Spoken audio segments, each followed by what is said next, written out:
Samantala sa kulungan ng bagsak ng nakatalang top 7 provincial most wanted person sa kasong frustrated murder matapos maaresto ng Villarreal PNP sa barangay Villarosa, Villarreal, Samar.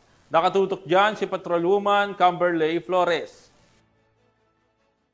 Ng mga otoridad ang nakatalagang top 7 provincial most wanted person na may kasong frustrated murder matapos mahuli sa barangay Villarosa, Villarreal, Samar. Naaresto ang akusado bandang alas 12:49 ng hapon ng mga tauhan ng Villarreal Municipal Police Station sa bisa ng warrant of arrest para sa kasong frustrated murder na may inirekomendang piyansa na 200,000 pesos para sa pansamantalang kalayaan. Ang akusado ay dinala sa Villarreal MPS para sa kaukulang dokumentasyon at tamang disposisyon. Ang matagumpay na pagkakaresto sa akusado ay patunay lamang na epektibo ang pagpapatupad ng pambansang pulisya sa kanilang sinumpaang tungkulin na maghatid ng serbisyo publiko para sa mas payapa, ligtas at maunlad na bagong Pilipinas.